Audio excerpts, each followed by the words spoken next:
Hi, and welcome to the 6th episode of the Extreme Sports Performance Podcast. My name is Ryan Blake. I'm the founder and CEO of Extreme Sports Performance. In this episode, I'm going to be talking to Laurence Bloom. Laurence is the head of physical performance at Millwall Football Club, and I've known him for over 4 years. I'm going to be asking him the questions I ask all my guests: who he is, what he does, where has he come from, and what has he done along the way. What are the 3 key moments from his career so far? What are his top 3 areas of interest? What are the 3 most valuable things he's learnt to date? Who are his top 3 influences? What are his top 3 resources for information? What are his top 3 sports performance exercises or drills? And what are his top 3 pieces of advice in life, exercise and or sport? And finally, where can people find him? We continue to have a lot of freestyle chats in between questions. This one's the most technical one to date. We really enjoyed recording this podcast. We hope you enjoy listening to it. One more thing before we start. Come on, England! Here we go. Hi, Laurence. Welcome to the Extreme Sports Performance Podcast. Thanks for joining us today. No problem. Thanks, Brian. Thanks for having me on. Really appreciate the opportunity to come and have a chat with you on this, especially as a new project you've got up and running. So feel privileged to be part of that. Well, thanks very much, mate. I've been wanting to get you on for a while now, so I think we can get some really interesting discussion going and talk about quite a few things that I think people are going to benefit from hearing. So, to those who don't know who you are, could you just tell us a little bit about who you are, what you do, and a little bit about your background and the route the journey you've gone on professionally to get to where you are today? Yeah, no problem at all. So, as you sort of introduced me, my name's Laurence Bloom. My current job role is actually I suppose my title is Head of Physical Performance at Millwall Football Club. So I've sort of been involved in football over the last, 12 to 13 years. So getting a little bit long in the tooth again now. I had lots of varied and different experiences along the way. So hopefully what we talk about today, hopefully I can be quite insightful and share some of my own experiences, good and bad, that helped me sort of get to where I've got to today. So I'll probably sort of start, my background really started obviously as we all do when we finish sort of college or our A-levels, we're not really sure what direction we're going in. I ended up sort of bumbling along the way and finding myself doing a sports rehab degree at Middlesex University. That was in around, I think, 2000 to 2004, so that's your 4-year degree at the time. So that was where it really started for me, and at that point I wasn't really sure which direction I went going. I always had a keen interest in playing sport and being involved in sport. Never had the natural ability to actually play it to a decent standard, so for me I knew I had an interest in sport, particularly football, and probably the only ball I was going to get was through maybe the academic route. I wasn't too sure at the time whether I was going to want to go more down the sort of injury and rehabilitation route and maybe progress to do a physio degree, or whether to go more down the sort of sports science and performance side of it. At that time, when I completed my degree, and it was quite luckily within my degree we had to do sort of a semester-long placement, and I was fortunate enough to end up going to America and doing that at the university in San Diego. A really, really good eye-opener for me was that at that point I was sort of split between the sort of medical side of it and the performance side of it, and my first real insight to strength conditioning was actually within the university there, and watching what they do and how they apply that with a wide range of sports across the board, and that was really what sort of made my decision for me. So I'm coming back from that, sort of finished my degree, and then sort of finished my degree and got back into the rehab side of it. So I was working in private practice, doing sort of rehab and sort of sports massage and things like that. But really wanted to get into sort of performance sport, or particularly football at the time. And then luckily where I live, so I'm sort of based in Essex, based in Southend, got an opportunity to go and work with the academy, probably from, I think at that time it was around under 12 to under 16s. So just really that's my first experience of working, sort of delivering sort of sports science, strength conditioning within football. Yep. So relatively inexperienced at the time. But if anyone out there's a real good insight to start with young kids in terms of learning your skills, learning your trade, and actually developing yourself as well as obviously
staffing in place, so you end up being a bit of a jack of all trades and getting spread quite thinly across all age groups. But for me, I said it was a great learning curve. Got to work in lots of different sort of situations with a varying range of athletes through from first team down to sort of under 12s. So a really good way for me to go and learn my trade. Unfortunately, at that time, sort of when I come through, there wasn't really a lot. I was sort of one of the sort of first sort of breed of sports science in football at that level, I suppose. Yeah. So I didn't really have anyone to sort of guide me or to be my mentor. So it's sort of a bit of a sort of learn on the job really, and sort of you learn by your mistakes as you go. But I sort of did that for from start to finish. I was probably there about 6 years, I think, all in all, 6 or 7 years. And at that point in time as well, I actually sort of embarked on doing a master's in strength conditioning at the University of Salford. So that was I did that over a 3 year sort of time frame really, and sort of supplement that in with working at the college and working at the football club. So it's quite a busy period in my life. Yeah. But you know, it's a sort of good set me in good stead moving forward. Luckily, obviously did well in 2011. I actually then moved on to be head of sports science at Charlton Athletic Football Club, and I actually got sort of headhunted for that position through Chris Powell, who's a guy I've previously sort of come across or worked with. And again, similarly to there, I stayed there for about five or six seasons, I think it was in total. When you work in football, you know, things can go from being really good to not so good in quite a short period of time. So behind the scenes, there was lots of changes from the management. Different owners came in and had a whole different philosophy through the club.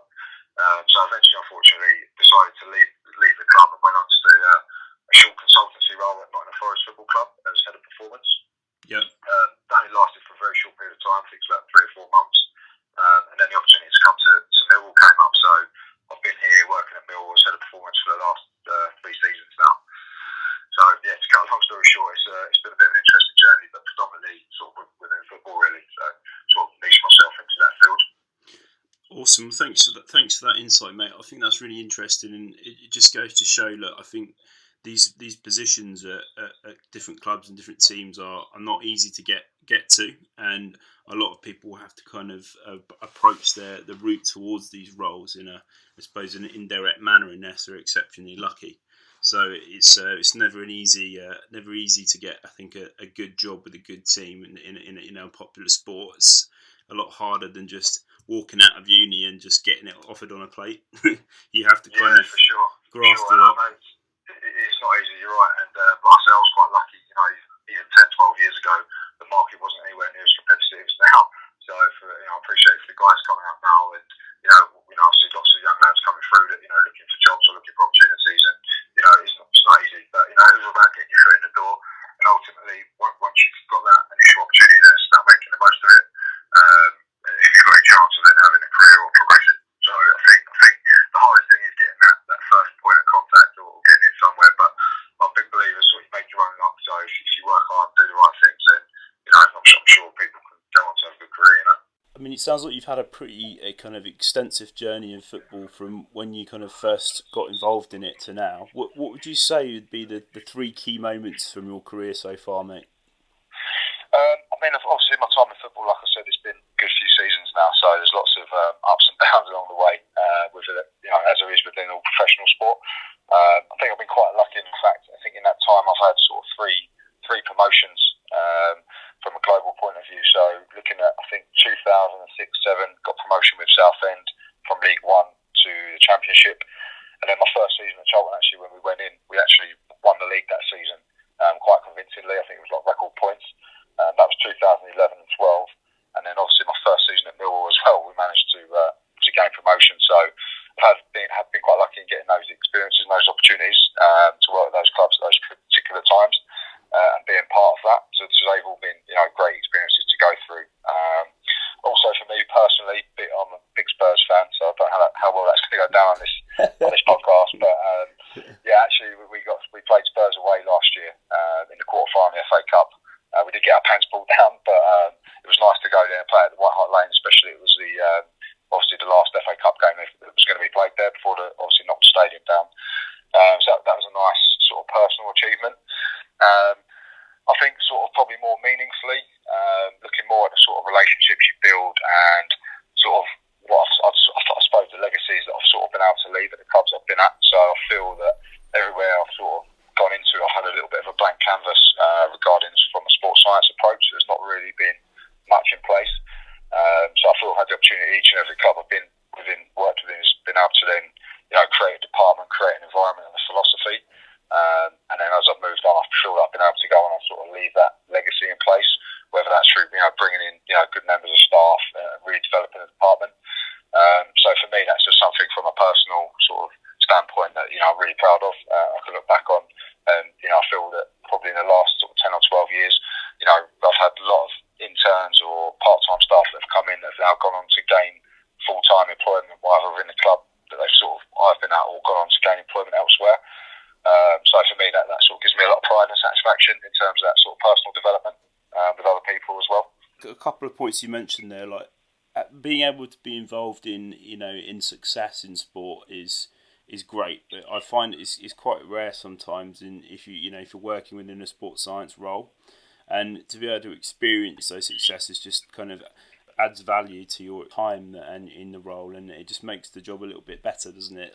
Depends what end of the result you're on, but it's still nice to be part of those big events. Yeah, for sure. I think obviously depending what level you're working at, but I mean, if you're working with younger athletes, your emphasis is slightly different in terms of that long-term athletic development and seeing players maybe work their way through into the first team. I think that's a sort of key focus. I think when you're working at a senior level or first team level, everyone from the manager to the backroom staff is judged on sort of results, performances, and sort of the outcome.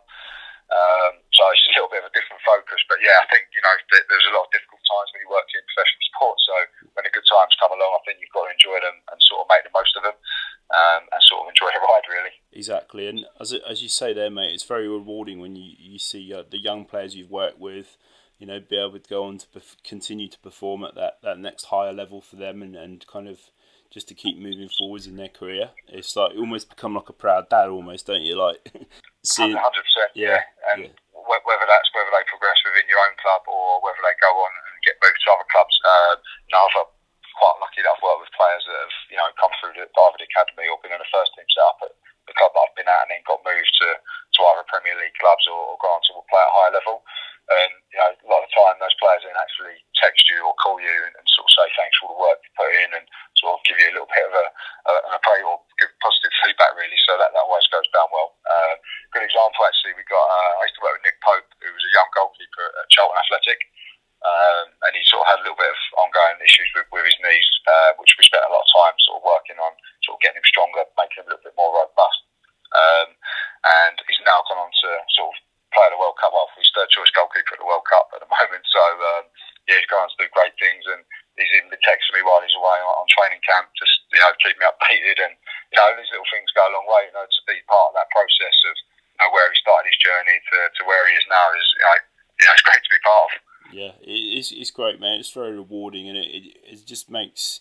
I mean, it's a hard job, and you spend a lot of time in the trenches, and you spend a lot of time away from home, and a lot of time, constantly in people's company, and like those kind of little bonuses with the odd text messages or the calls or just players being appreciative does kind of make it worth it, doesn't it? In the long run, and takes the pain of some of those not so good days away. Yeah, for sure. And I think especially in our role, we managers take the flak for results, and I think for us we can't get too high or too low with the results. We can't really go up and down. We have to stay quite level because we're working at sort of deeper level, and those results you get with players, whether it's coming back from injury or seeing players go through, that's just as rewarding for us as sort of winning games. So the rough with the smooth, but it's important that you sort of get that level of interaction with the players, and that feedback is does make you feel good when things are going well. Yeah, exactly. And I think the last thing you said was when you've got interns or graduates who have come to kind of get experience and learn from you, it does take a lot of time. You have to invest a lot of additional effort in them, and it's not necessarily like a prerequisite of every role. I just think like the industry now seems quite open to wanting to be able to help people if they can, which I think is great. Because I know that I didn't have those opportunities when I was first starting out, and to be able to provide them to kind of like aspiring coaches or aspiring sports scientists today, like in the positions that I currently, involved in it, I just feel it's you kind of given a bit back, which I think is important. Yeah, definitely. I think obviously it's a two-way relationship. So, for example, when we take on interns, they're coming here to learn and get experience and develop themselves. Ultimately, they're here to help me and help manage the players as well. So I think it does work both ways. I know recently there's been a lot of sort of negative media around sort of internships and sort of unpaid work, which I get to an extent. I do appreciate, people should be paid for the work and what they do. But unfortunately, I think we're in an environment at the moment where we are working in a saturated industry. Unless people are prepared to go and do some voluntary work and get that experience, it's really, really difficult to sort of crack or get into the industry. Yeah. So, I do get it's difficult when graduates come out and they're looking for work that, they ideally want something that's paid.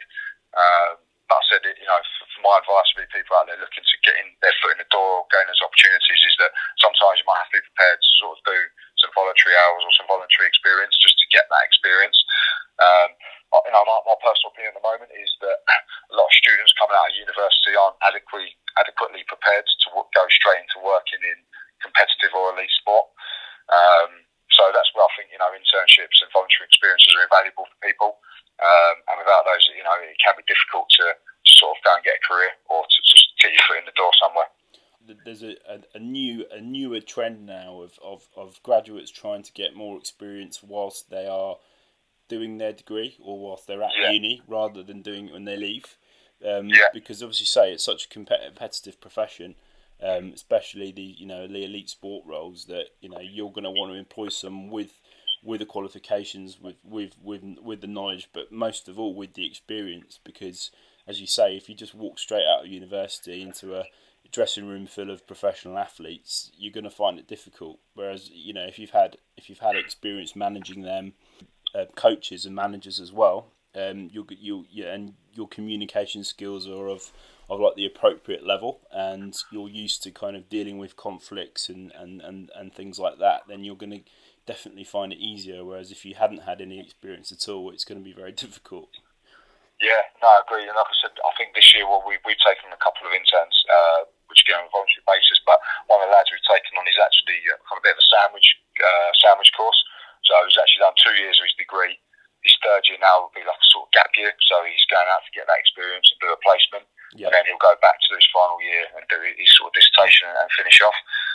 But me personally, I feel that will stand him in great stead when he finishes compared to other graduates that may come out that haven't had that experience. Yeah. He's almost got, he's one step ahead. So, I think for me, moving forward, I think a lot of universities should be looking at that. I was the same with my degree. I said it was in sports rehab, a slightly different field. But you had to do 2 compulsory internships or placements for a semester each. Mm-hmm. I think without those, I definitely would have been struggling coming out. So, I do appreciate it's a time and cost investment for people. But if you get the right internship, then it's invaluable. I do think it's invaluable. So, just moving on, mate, what would you say your top 3 areas of interest are at the moment as a professional? As my role in football, you sort of become a little bit of a jack of all trades. So you end up doing every day a little bit of everything. So the role's really diverse. Obviously, we work very closely with the medical team. We work very closely with the coaching team. We work closely with the chefs and the kitchen staff. So, we're covering anything from sort of bits of nutrition, obviously working very closely with the players. So it's pretty diverse in terms of what we do on a day-to-day basis. I would say for me, sort of on a working day-to-day, I'd say my particular main areas of interest is going from my original background, so sort of the injury rehab. Really, really enjoy. Probably find like getting the most sort of effective results working with players coming back from injury. Like Brendan also says, injuries are opportunities. So when you've got a player injured, you can work with them one-to-one, you can get more sessions done with them, and you can actually see a lot more progression than when you're working with a squad. So for me, definitely the rehab side of it is really good, really beneficial. Just actually had a player I've just spent 9 months working with come back from an ACL injury, and he played his first 45 minutes of competitive football on Saturday. It was our first pre-season game, and just to see him out there playing was so rewarding, especially when you've been sort of quite an integral part of the process. And sort of when someone's out with a long-term injury, there's a lot of you do get really close, and you do sort of build up a bit of like an emotional attachment with that person. So he actually come up after the game and gave me a bit of a hug, and was a little bit choked up and a bit emotional, which brought a tear to my eye as well. So we've already touched on sort of like those relationships, but for me that's a real good side of the job. Just in general as well, I suppose as my role entails, it's just that it's quite a sort of generalised area, but the physical preparation of players. So looking at both from like a performance aspect, in terms of really trying to improve players physically. At times that can be quite difficult at first team level when you're playing sort of 40 to 50 games a season.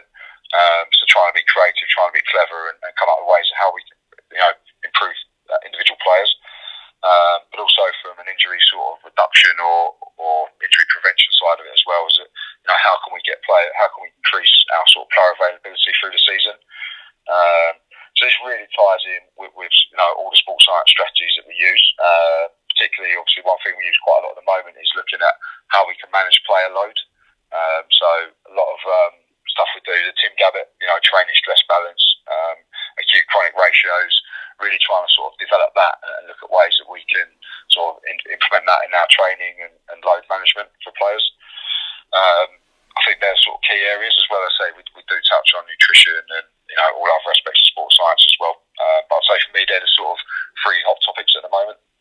So I'm just going to touch on one of those, because what you just mentioned about load management is also one of my personal key interests, and I just think it fascinates me because I think it's an area that's always going to just keep developing, and like new ways and better ways of doing it are going to just keep coming up. So do you have like a load monitoring kind of system in place with the players, and that they have to fill out and complete in a certain time frame?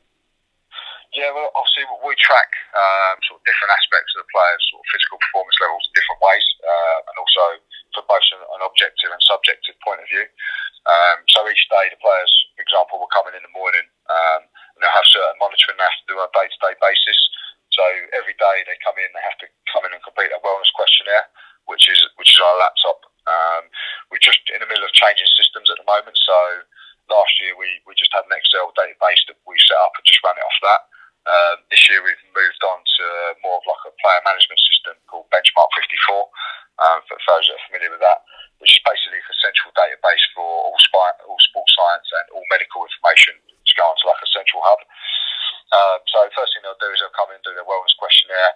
Certain days in the week, so we max day -2 or max day +2, they have certain sort of markers they have to be assessed on. So we'll look at some flexibility screening, we'll look at some movement screening, and some basic strength testing, just to see if players are showing any signs of different movement or any signs of fatigue.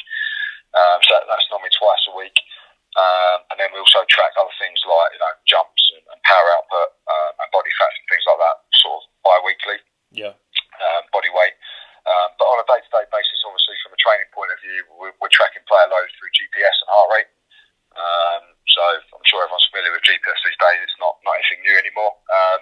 But looking at sort of key metrics, so the obvious ones being things like total distance covered in training, how much high-speed running players have done in training, how much sprint distance players are covered, total sort of load within a session, and then sort of more subjectively just taking things like RPEs as well, and also heart rate value, so looking at time spent in different heart rate zones as well through different training sessions. So we do collect, obviously that's just an overview, we do collect a lot more than that, but then sort of global markers we look at. And then obviously we're running lots of different sort of spreadsheets, both through our own Excel databases that we've set up, and also through Benchmark, this system we use to sort of track sort of what we call acute or chronic training loads across those different metrics, really. Yeah, that's fascinating. And I mean, we've just started, or I've just started using a new GPS system at St Paul's School with rugby, and it's got an inbuilt heart rate monitor in it as well. And it's fascinating, and we really are quite excited about the information that's going to give us this season. Yeah. Because we had a pretty good season last year, but obviously we didn't have the access to those devices. So I feel that it's going to really add value to the program. Just on that subject, do you find that if a player's like acute chronic workloads do spike or do drop kind of above or below the ideal ranges you'd want them to be in, do you find that there's sometimes a generic pattern with their welfare monitoring as well, if that happens, or are they not that related? To be honest, I'm not sure. At the moment, it's that sensitive. But we've really been tracking this now closely for probably just over the last year, since we really started getting the system in place. We have seen very slight trends with certain players that have maybe been seen sort of spikes in that workload over a period of time that then have obviously subsequently gone on to pick up an injury. But then we've also seen players that have seen significant spikes in workload that have not got injured. So it's not always a guaranteed marker. And obviously when we look at sort of training load per se, but for a training session, there's so many different metrics or variables involved in that. So although you might see maybe a spike in total distance covered, that might not be a risk factor for a particular player. But if you looked at maybe explosive distance or high intensity accelerations, and you saw a spike in that, then that may be more of a precursor than sort of total distance or volume, for example. So I think it's quite individual to the player what they're going to be more sensitive to in terms of changing load and what the key metrics for that player. So for example, if you've got like say a central midfield player who's not that explosive, maybe more aerobically conditioned, more of a slow twitch endurance type player, he may be able to tolerate higher spikes in training volume. Whereas if you look at maybe something like a striker or a wide player who's more explosive, more fast twitch muscle fibres, they then might not react as well to an increase in volume of total volume of training. So I think you've got to first of all understand what you're looking at, which key variables, and then it's about understanding the sort of DNA or the makeup of a player and how they may respond differently to the different metrics you're looking at. So it's not like a one-size-fits-all approach. That's from sort of what I've seen and my sort of perception of it at the moment. And I think ultimately the reason why you go into so much detail and so much depth is to give players that individualised, training overview and to manage them, each player, individually, rather than just give one size fits all. Yeah, 100%, mate. I think from us, we run with a small squad. So last year we ran with a 20-man squad pretty much most of the season. Yeah. So the key thing the manager stresses to us is player availability. Now, Millwall being traditionally a Millwall club, he wants us to be the fittest team and the most physical or hardest team battling-wise in the league. So trying to tick all those boxes in the same sense is not always easy. So obviously we're trying to overload players as much as we can to get them fit. But obviously we're always on the edge of a cliff regarding to how they can fall off. So that monitoring does enable us to then, if we see a player that we think is just going to fall over the cliff slightly, then we can either pull them back or sort of individualise their training loads, as you said. Obviously working within a team sport, within their training, I'd say a lot of it is, when I say generic, is team-based. So they're doing team sessions. And then it's our job really to feel if we do need to individualise certain components of that, whether that's to, if they need maybe pushing harder because they're not fit enough to then work with them individually. If they're lacking strength or robustness, we need maybe to supplement extra work in the gym that they're doing. So we do try and have an individual approach, but there still is a sort of generic team conditioning sort of approach below that sort of level, if you know what I mean. So not everything's individualised all the time, but we do individualise as of when we feel is necessary. I think the one thing I found very useful, mate, with having access to this data is if the player does get injured, it gives you a much more clear idea of where they need to get back to and where they left off from a rehab point of view. Yeah, going back to the rehab side of it, can be really useful. And unfortunately, the way we're still working at the moment is with a lot of the monitoring and especially the acute chronic stuff is that we don't always know what's the safe zone for a player until they get injured, which sometimes is a bit unfortunate because ideally, obviously, we want to try and stop that injury from happening. So sometimes you are looking back retrospectively, and it's not only until you look back at it when someone's injured that you can actually see sort of maybe reasons why or spikes. So actually, give an example of that. We had a player last year, a striker, fast twitch player, big, powerful striker. He was in and out of the team first half of the season, and then he managed to pick up a little thigh injury. I think it was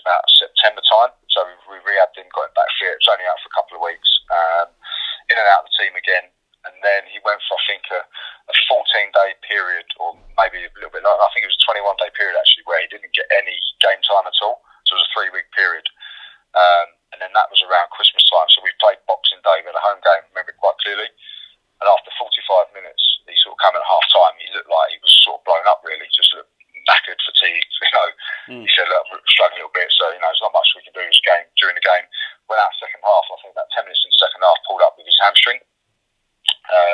So it wasn't until after that, obviously, we looked back at his previous sort of 4 weeks training loads, and he'd been getting obviously extra conditioning sessions and extra training sessions around the lads, sort of with the group that weren't playing as many games.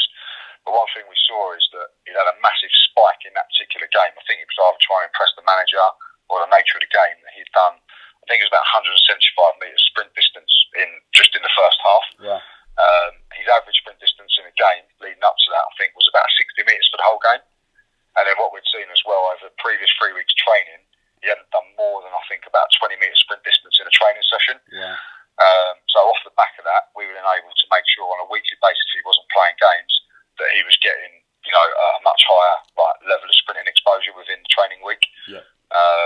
Which we were quite strict with. So it was, even, for example, on a Saturday after a game, if he hadn't come on or he'd only done 15, 20 minutes, he'd have a specific training protocol he had to do, which would consist of a warm up and some sort of work, and then doing a certain number of sprints, and then we finish that by doing some sort of posterior chain hamstring strengthening work as well.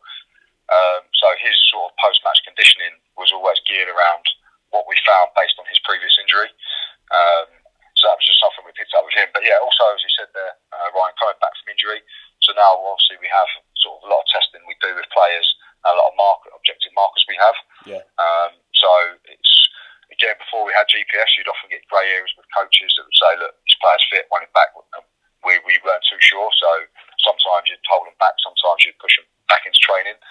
And occasionally that would obviously lead to players maybe breaking down, going back in too soon. So what we're able to do now is establish a return to training criteria. So we work quite closely with the medical team, and each player will have certain physical parameters or criteria they have to achieve before they're then sort of deemed fit to go back to training, which is quite good for us. That when we know we're putting players back in, that we know they're ready to go back in. And again, those markers can be different based on individual players' needs. That is really useful, mate. And you've just kind of reminded me of the direct link really I found with when I used to working in professional cricket, especially with fast bowlers. There was a direct link between the frequency of hamstring injuries directly related with the average amount of high speed running they did each week. And we did find that those players who were a little bit more susceptible to injury had to just do that little bit more high speed running than the others who weren't, and that seemed to be a really good protecting factor for them. And wouldn't have really noticed it if we hadn't kind of been tracking it, but we kind of stumbled across it by accident, and it did actually make a big difference. And the other thing we did find was also the efficiency of their running stride. So we do a lot of kind of running drills or technical based running drills to help with that, and those two things combined did actually have end up having a big protecting effect, ultimately making more players available for the coach, which is at the end of the day what you're there to do, really, I suppose, isn't it? Yeah, definitely. And I think, like you said, ultimately, I don't want to be using sort of GPS markers to dictate to the coaches or players what we're doing. But they should definitely be there, like you said, be influencing what we do and helping sort of supplement work in there or reduce work for a particular player based on what we're seeing and what the player needs. I think you've touched on it there. Actually, there's quite a lot of research now coming out about the effects of high speed running on building a protective mechanism for hamstrings. Mm-hmm. So it's interesting that you've sort of seen that in your practice as well. And for us, it's something that we definitely now make sure we have on a weekly basis. Obviously, depending on games, but if, for example, we have a clear week, Saturday week, then on a Tuesday, we normally make sure we're hitting the minimum criteria on our high-speed running. And it's something, again, I think since we've had that, as well as making sure we're getting regular velocities exposures, that I think is definitely helping. I think at the moment there's still that sort of grey area with both S&C coaches, sports scientists and coaches that, especially once the season comes, that less is more. And I still feel we've got to be a little bit careful at times, but I think players can do more, and that I think that regular exposure to certain components of training does help, especially with the high speed running and sprinting exposure for sure. Do you, as a sports science and medicine team, if you do see a player who looks like they're getting slightly closer to the edge of the cliff, do you have a complete say in whether or not they play, or is that more of a kind of a discussion with the coach and the coach makes a decision? Yeah, I think more the second one, mate. I don't think, our role, we're part of the team, so I don't think for us to have the ultimate decision whether a player plays or not, I don't feel is right. Yeah. I think if you've got the backing from the manager in particular and the coaching staff, then ultimately, your recommendations probably will be listened to. Yeah. But like I said, unfortunately, we're in an environment where, we're very results driven and short term. So at times the manager may go against your opinion, and sometimes we're not right either. So sometimes you might make a recommendation to not play a player, and then go and play and maybe go on and win the game for you. So it's a difficult one. I don't want to be in a position where I pull a player out unnecessarily unless they're actually injured. But yeah, I mean, I said I've got a good enough relationship with the manager where he will definitely listen and take on board our opinions regarding players. And for me, ultimately, I see it as, for example, if I know in the beginning of a week that a player is, feeling fatigued or carrying a slight niggle, it's my job, I see it, to manage that player through the week to get him available for the game on Saturday. So I'd rather sort of focus in on managing workload or implementing certain strategies through the training week as opposed to trying to avoid sort of match play as such. Doesn't always work out like that, but in our ideal world. I think also with the pressures of, as you say, the pressures of results and sometimes the personalities of certain people around you make that even harder. And I've been in those positions quite a few times myself, and it is quite difficult having to balance everything. But you're ultimately there to do your best to look after the players to get them in the best nick and use all the information that you have around you to inform the best decision really for the coach. Yeah, 100%, mate. And I think that's where we said that we talked about having the GPS data at times can really help you get your point across with certain things. So, we can show them graphs, we can show them data, whether players, dropping off in games or showing signs of fatigue, we can show them the data for that. So it definitely helps, obviously, when you're trying to sort of state your argument. And like you said, unfortunately, we work in an environment where there's a lot of cooks. So, we might be in a morning meeting with 12 members of staff, which is myself, the physio, 7 or 8 coaching staff. You've got, admin people in there, and everyone wants an opinion or has an opinion. So I think really it's just trying to get your point across in the best way possible. And for me, like I said, it comes down to sort of having good relationships. So if you can build up a good rapport with the coaches, with the manager, and have that level of trust, then you're halfway there a lot of the time. Yeah. No, I completely agree, mate. It's it's good to hear that you ultimately have experienced the same challenges and I suppose been faced with the same problems. Like I'm sure many people listening have too. So it's nice to know that we're all kind of doing things in a similar way to kind of end up working towards the same result. So it can make you relax a bit more when you hear someone else say it. Yeah, definitely. I mean, I talk to a lot of sort of try and keep in contact with other people that work in the sport because you're always trying to, discuss things and come up with new ideas and sort of see what other people are doing. So, yeah, we're not on our own. I don't think a lot of people I speak to do have the same challenges. But, I'm quite lucky in the fact that I was actually, selected and brought in by the manager as someone I sort of knew previously as a player. So I think that always helps when you're going into somewhere and you already know the person in charge, that you've already got a bit of a level of trust and respect there. But on the other sense, you can quite easily lose that when things don't go well, or you make a couple of bad decisions, or a few injuries and things like that. It can quite easily be lost. So you're always on a bit of a knife edge even then. Yeah. It's a tough gig, mate. But it's something that we enjoy doing and love doing. So it's you're prepared to take that risk, aren't you? Yeah, definitely. I think you've got to love this. If you don't, you've got to love it. You've got to be passionate about it. Otherwise, you think you're in the wrong job, because it does, as we said, demands of it do take your life over. I think once our season starts, well, actually pre-season started 2 weeks ago. My next holiday's now not till May. My next weekend off now is probably not till May. So I'm quite lucky that my wife's quite patient and she gets it. She doesn't put too much pressure on me to be at home too often. I think she actually quite likes it when I'm not there, to be honest. Between me and you. So no, it does take your life over, and I think a lot of people don't understand that. When I've missed, family and friends' birthdays because they've been on a weekend, or friends going away for the weekend, you can't go. People don't see that side of the job. It does take a lot away from you. So you've got to be passionate about it, and you've got to really enjoy it. I completely agree, and as I say, like I've spent up until the the point now where I'm working predominantly in a school environment, and it's a little bit more of a structured daily schedule, weekly schedule. Like the 4 years in cricket I've had and the 4 years in tennis, they do take up a lot of your time, and especially if you're travelling and going to different competitions, different matches, etc., etc. You can sometimes find yourself like not at home for like every 7 or 10 days. You come back, like kind of do some washing, and then you're back on the motorway again, staying in another hotel. And it's very demanding, especially when you've got a family or you don't see, you other halves as often. It can be tough, and I think that's one thing a lot of people struggle with, but they're never really prepared for until they have to kind of if they're faced with that reality. So it's just, if anyone listening who can't wait to get a job in pro sport, I think you just need to be aware of like what you have to sacrifice for that job, and the things that you may have to give up in order to fully commit to what you're doing. Yeah, exactly. Yeah. It's definitely a life or a lifestyle as much as it is a job, and like I said, it's demanding. As you said, you're away from your family a lot. You're travelling all around the country. You're on sort of beck and call really, and you can't take holidays when you want to take holidays. So I don't want to sound like I'm moaning here because I'm so used to it now. Like it doesn't sort of don't bat an eyelid really.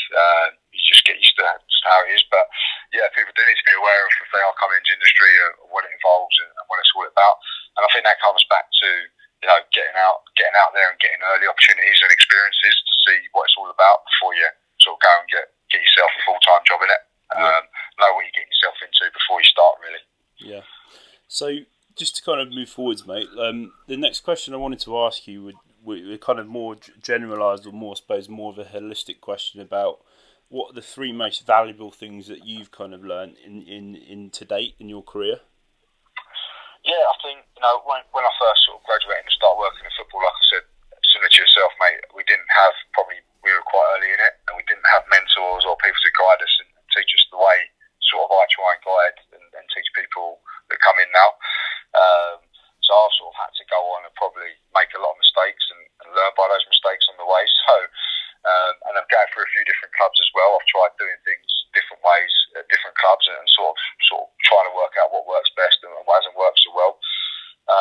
But I think similarly to training, progressive change is key. So I've been a bit of a bull in a china shop a couple of times and roughed up people's feathers the wrong way, or it's not gone down too well.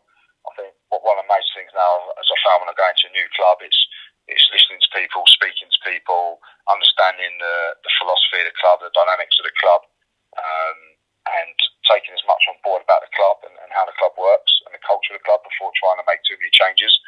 Like I said, I've been lucky in the fact that the clubs I've been at, there has been scope, a bit of a blank canvas where there's not been much in place from both a sports science and strength conditioning point of view. So I've been able to make those changes as I've gone along. But I'll definitely say, don't try and do too much too soon and try and make it nice and progressive. And what works at one club doesn't necessarily work at another club, depending on the type of characters, type of players, and the coaches' views and values as well. So I think you have to take all that into consideration and take everything on board before you start trying to do things your own way or put your own stamp on things, and take everything in. So that's probably a key one. I always used to think when I first sort of graduated, it's all about knowledge. So just come in, show people what you know. At a certain way, everyone had to be doing certain exercises, or everyone had to be getting stronger. Everyone had to be getting in the gym. Everyone just had a belief in the philosophy of the way I worked, and I didn't probably have much flexibility within that. And that was said because I was inexperienced at the time, and that was what I've been taught at uni. You just want to come in and sort of dump your own sort of ideas and model in place. But what I've learned, again, just taking it a little bit more slowly and doing things more progressively. And as we've already spoke about, mate, is having a much more sort of individualised approach with players. Good example we've got here is a player called Steve Morrison. So I've worked with him for about just over 2 and a bit years now. And sort of first thing he said to me when I came in, our sort of manager was sort of Mark McCarthy, and he said, look, hates the gym. He's 34 years old, I think he was at the time. He's had a bit of a problem with a previous S&C coach who was trying to get him to do his gym work, didn't want to do it. He said had a bit of a problem.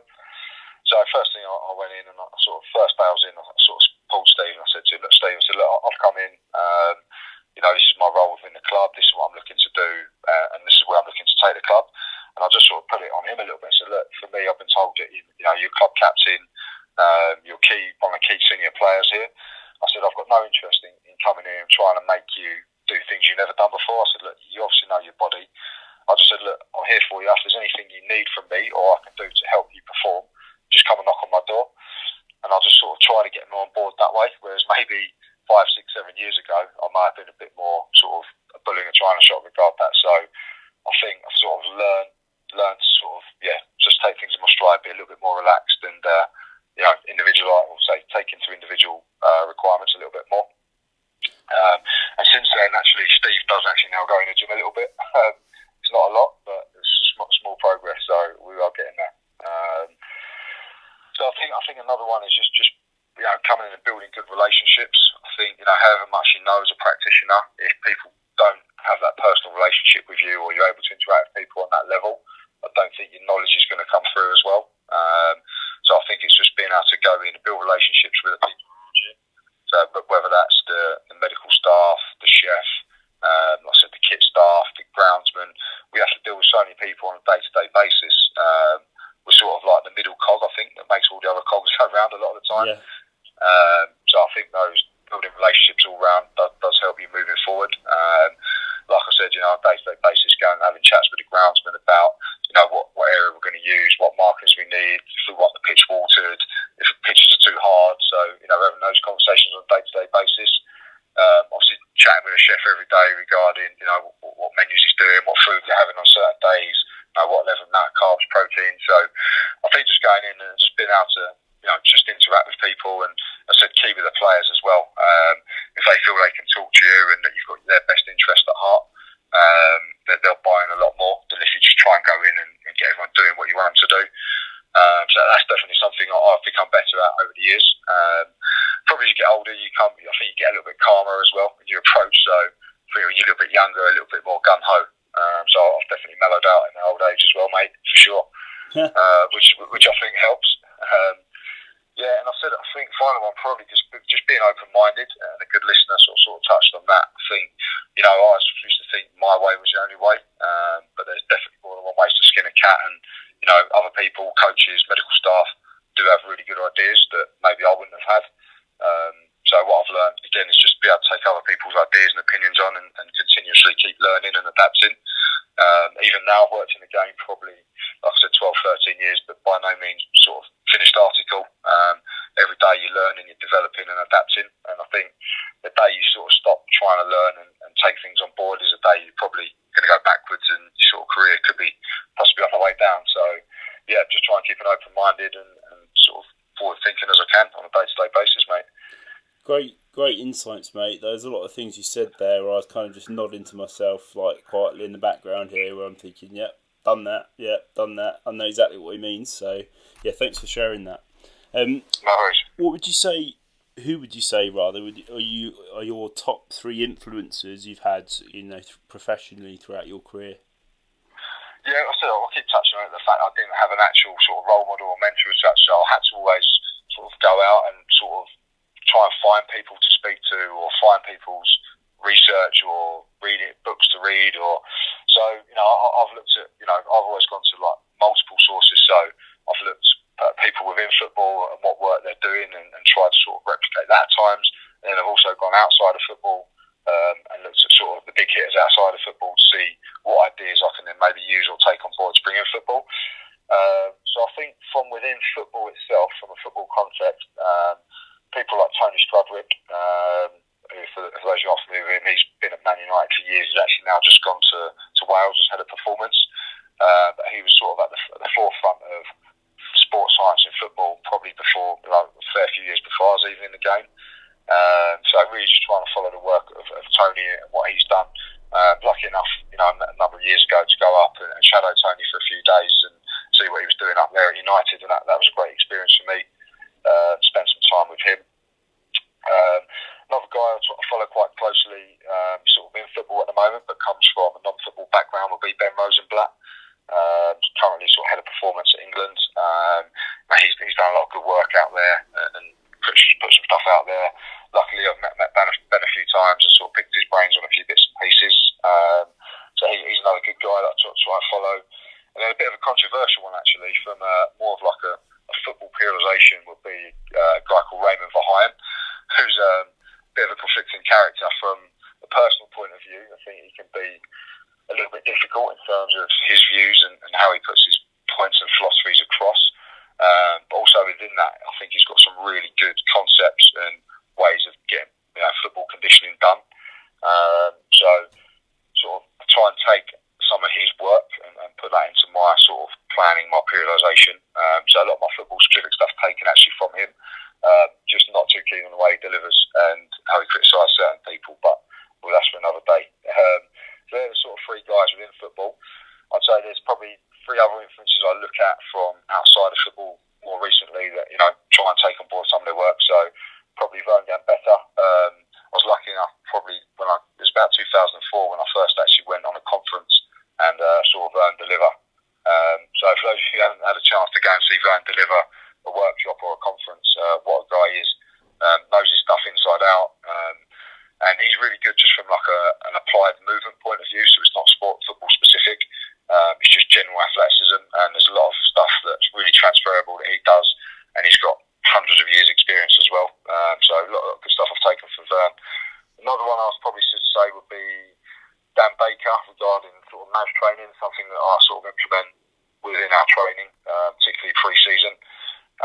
So I follow a lot of his work. And then finally, probably from outside of the football, will be sort of Tim Gabbett and the work he's done regarding sort of acute chronic loads, really. I'll say that. Sorry, mate, you asked for three, I've given you six. No, that's great, mate. I've sort of tried to be three football and three no worries. More general. I'm going to put links to all these different people in the show notes, so people who aren't quite familiar with them can just click on the link in the show notes, depending on what listening platform you're using, and then you'll be able to explore more about them.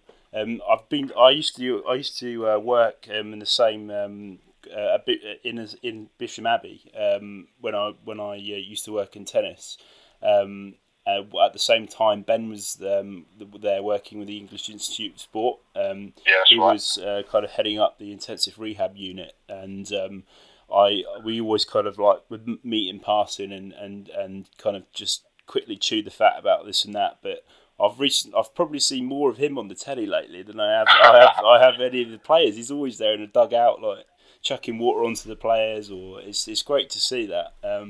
Him kind of like properly in the mix of it. So I've had some good experiences and good chats with Ben, and also I was lucky enough to go to a Vern Gambetta workshop that Brendan Chaplin organised up in Leeds in about 2013, and it was just 2 days of quite a small group of us actually, probably about 15 of us, and Vern just taking us through his like movement mastery system. And he was just so enjoyable. He's such a good character, like so much energy, like straight to the point with what he wants to do, but also in quite a humorous way. It's just a really nice way of coaching. So that I'm familiar with those two guys, mate. So thanks for sharing that. That's really useful. And for all the listeners, like if you aren't familiar with those guys, definitely check out their social media pages or their websites, because I think you could learn a lot from finding out a bit more. So whilst we're talking about information, mate, I mean, we're nearly there. I've got a couple more questions for you, and I'll let you go. No problem. So what would you say your top three resources for information are at the moment? Well, to be honest, mate, obviously the working in professional sport does take up a lot of your time, so I sort of don't have a lot of time, and to be honest, I don't particularly enjoy just sitting down and grinding through textbooks or books, to be honest.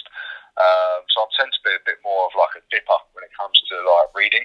So, for example, I might have a particular issue at work or something that's intrigued me at work, and I'll go away and maybe just hone in on a particular subject. So, for example, if we have a hamstring injury and I'm part of the hamstring rehab, then I might go away and just delve in and see what's new and what's coming out on hamstrings.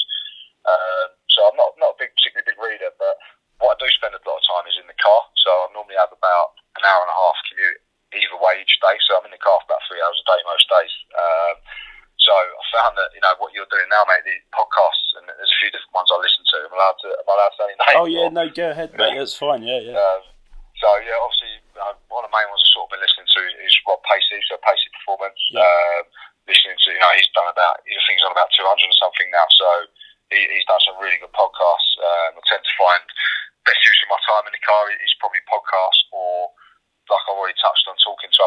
practitioners. So I spend a lot of my time making calls to other guys working in sport, working in football, discussing how things are going. If I've got issues, I might ask their opinion and vice versa. So I find that just like communicating and sort of listening to other people that have, like we said, having the same sort of issues is a great way to sort of learn, develop.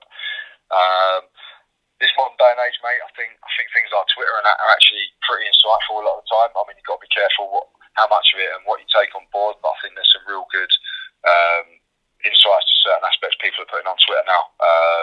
You get some real, good insightful information if you look in the right places, and it's quite digestible and quite easy to manage. So again, it's quite accessible. Just sitting at work, I've got a 10-minute break just to flick through Twitter and see if anything pops up on sports science or training or nutrition, and just do a little bit of reading. And then another thing we tend to do at our place is we run in-house sort of CPD workshops, normally monthly, so that'll be sports science and medical. And each month, a different member of staff will deliver on a different subject area. Say for about an hour, but it'll be trying to present sort of the latest research that's around that particular topic. So again, say we were talking about hamstring injuries, it would just be looking at all the latest research and presenting that back to the group, really. So we try and sort of keep ourselves up to date with the latest sort of scientific papers. I've talked about podcasts and Twitter probably not being the most scientific in terms of actual research, but still pretty insightful. It's got to be realistic, hasn't it? I mean, it's got to be able to fit into your lifestyle and got to fit into your daily routine. And for some people, you can sit down and spare 2 hours to read 2 journals back to back. Then great. But I know that I can't, and it is, I'll try to occasionally if I have to find out more about something, then I'll make the time. But I'm exactly like you, mate. Really, you just have to kind of use what time that you've got available and use what resources that you have available at that time. To try and continuously learn. And that's one thing I picked up on what you said earlier. Like you've got to you have to always keep learning in this profession, because there's so much stuff changing all the time that you need to try your best to stay on top of it, so you could apply the latest and the best methods in your practice, and that is difficult. But I suppose that's, as a scientist, inverted commas, that we are, it's necessary and expected, isn't it? Yeah, like we both said it there, that the industry is constantly changing, constantly evolving, and if you're not staying on top of it, then ultimately you will get left behind. So even though it can be difficult at times to sort of keep up to date with everything that's going on, I think, like you said, a lot of stuff comes through social media now. So as much as I'm not the best on social media, I find it a bit of a godsend in terms of getting access to information and little things coming up on there that maybe I haven't seen or I haven't done, and it might even evoke something that you see, for example, that you've not heard of, that then inspires you to go and read about that particular subject area or a particular topic. So yeah, for me, really useful, and like you said, maximising your time. 3 hours a day in a car is a lot of wasted time. So for me, that's my time. I see is that if I'm going to try and get some learning done, or maximise that time and make use of it. Awesome.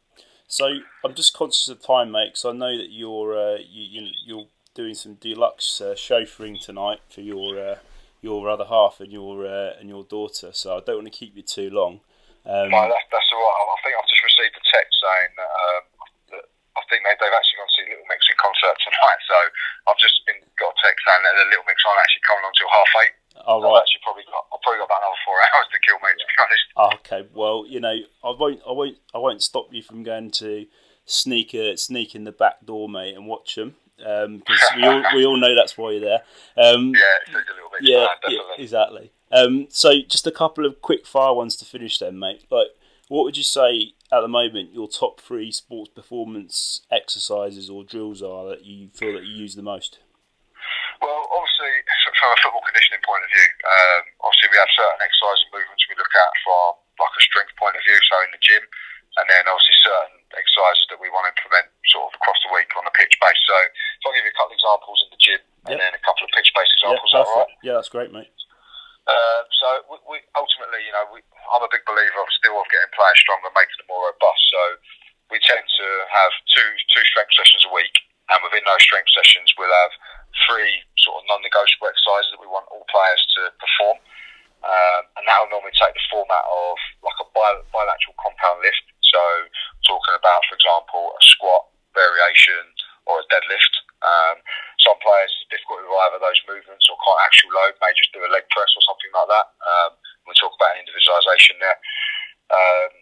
They'll have like a unilateral compound movement, so that might be a single leg Bulgarian squat. It might be a single leg squat.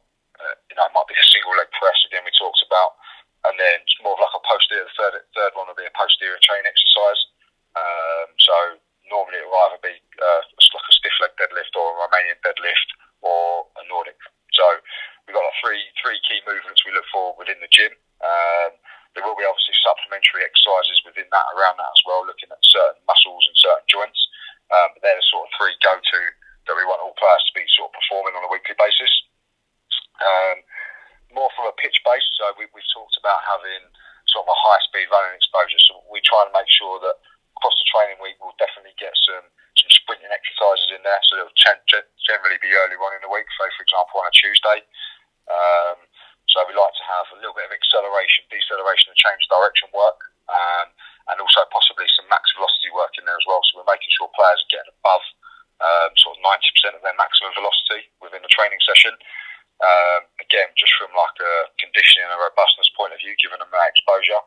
And then also, like we touched on it, there may be some sort of either maximal aerobic speed runs or some sort of high speed running, just again from that injury prevention point of view. So normally, again, if we've got a clear week, we'll try and get both those, some velocity and some high speed running within a session that week. Just to kind of wrap up, what would you say your top three pieces of advice are you would give in life, exercise or sport? I think, well, initially, mate, one that applies to everything, and it's probably going to sound a little bit general, but I mean, just being a good person.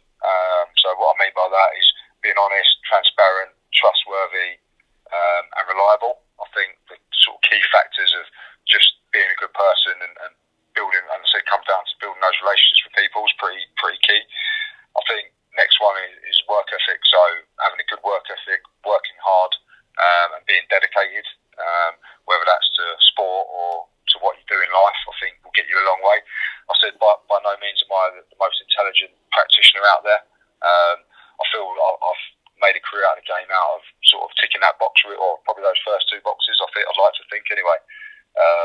So one thing I've always been prepared to do is graft, work hard, and sort of push myself as far as I can and put the hours in. Really, I think that's pretty key. Both towards my training, which sort of taking a backseat these days as I'm getting a little bit older, but also obviously primarily towards the job. I think the third one is just being prepared to put yourself out there, and we talked about obviously getting experiences, gaining internships, but put yourself out there, get yourself experience, go on as many workshops, as many conferences, go and talk to as many people as you can, get as many insights as you can, and try and do that across an array of different sports as well, or not necessarily sports, but go and put yourself out there, find more about nutrition, find more about psychology, more about training. So the more areas you can develop, I think the better. Awesome. Well, thanks for sharing those, mate. I think the first one I probably agree with more than any of the others is you've got to be likeable and approachable with the people around you that you spend each day with. I think if they don't feel comfortable in your company and feel that they can't ask you questions or come to you for advice, no matter how much you know, is going to be very difficult, isn't it? Yeah, totally agree. And I think we've touched on that a fair bit throughout. And I think if you have good knowledge is, if you haven't got those sort of personal skills, then your knowledge isn't going to come through, and you're not going to be able to apply that with the people you're working with. So I think that's pretty critical on that one, mate. So finally, mate, if people want to get in touch with you, where can I find you? I am on Twitter, although I don't tweet much. Occasional tweet I'll put out. I'm more of a follower than a tweeter. But I think that's at Bloomy1981 is my Twitter account. Probably the best way I'd say with that. Yeah, great. That's great, mate. I'll put a link to that in the show notes so people can DM you or something if they have any questions. Yeah, no problem.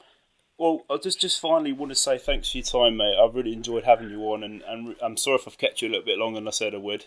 But we had a few technical issues with getting Skype to work, so thanks for bearing with me, and I hope you don't get too bored sat in the car park for another few hours. Wait, but yeah, in all seriousness, mate, thanks a lot. I've really enjoyed chatting to you, and speak to you soon. Yeah, no problem. Right, thanks for having me. I really appreciate it. Hope I haven't waffled on too much with some of those answers. So hopefully it's been insightful for the listeners.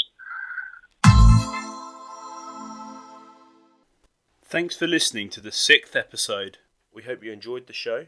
Please don't hesitate to leave us a rating or review on your listening platform of choice. If you haven't already, please check out our website. We have weekly blogs on our blog page. You can sign up to our monthly newsletter via our sign up page. Our online store consists of personal coach, training programs, nutrition plans, interactive training systems, toolbox, and coming very soon, membership packages. We also have several social media platforms: Instagram, Facebook, Twitter, and YouTube. Links to all these can be found at the bottom of every page on our website or via any search engine. That's all for now. Until next time, take care.